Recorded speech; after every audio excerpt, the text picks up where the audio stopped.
Oh, hello mga bakla. Magva-vlog na naman ako at magda-diet na naman daw ako kuno. At sasamahan na naman ako ng mga diet girls na keming magda-diet daw sila. Samahan nyo kaming kumain. Go, boosh!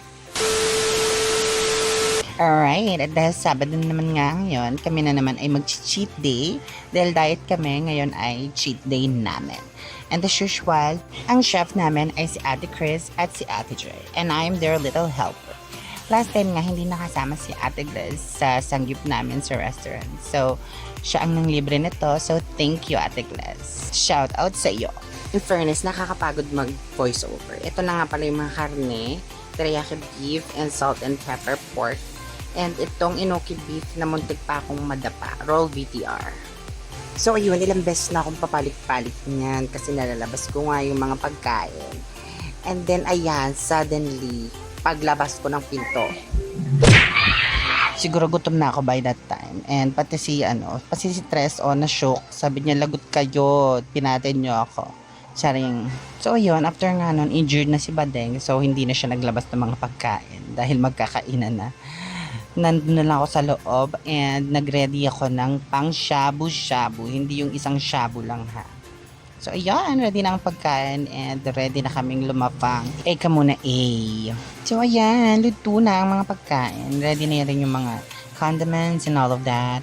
Yan lang yung mga pagkain namin. Ito yung pork, salt and pepper. And ito yung beef na teriyaki. Ang sarap-sarap. Super. And lahat ng nag-marinate niyan is si Ate Joyce. Ate Joyce, shout out sa iyo. And lahat ng mga sides, yung mga cheese, yung mga pipino na may suka, ay si Ate Chris ang gumawa. Shout out sa iyo, Ate Chris. I love your cheese. And as I've mentioned, ang aming punong abala si Ate Gles na nag-ready ng lahat ng mga bibilhin, including the beef and pork. Alright, kanya-kanya ng kuha bakla. Tama ng daldal. Tama na ang vlog. Kumain muna tayo. Atak na day. Tom Jones na. But anyways, nandito lang kami sa labas kumain para medyo mahangin. And as usual, una naman nga ako at si Ate Angie and huli ka balbon. Nga. Sarap. Gutom na kasi kami niyan, guys. And ito nga, luto na ang shabu-shabu na favorite ng lahat. And ako, kumain na ako niyan, tapos na ako niyan. And excited na ako kumuha ng alak. Ito na nga, inuna ko na ang apple ni Ate Gles dahil siya ay chill lang. And kami, alam mo na, mojito kami na uumpisahan ni Ate Angie. Excited na yan. Go! Ay, na-open ko na ang mojito. Iting tagumpay na naman nga si Ate Angie as first shot. Medyo chill lang kami dito, guys. Isang bote lang kami. And yan, si Ate Joy, isang bote lang. Kasi kailangan namin ng maagang gising.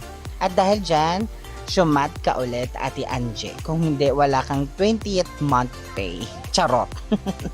It's my turn. And palag na to, guys. Wala nang chaser, wala nang yellow. Masarap naman eh. Oh, maoy na si Angie. Charot. And nandito nga rin pala si Ate Karen na sumunod. And yun lang, ang saya-saya. Bukas diet na ulit kami. Promise na to. Last na yan. Bye!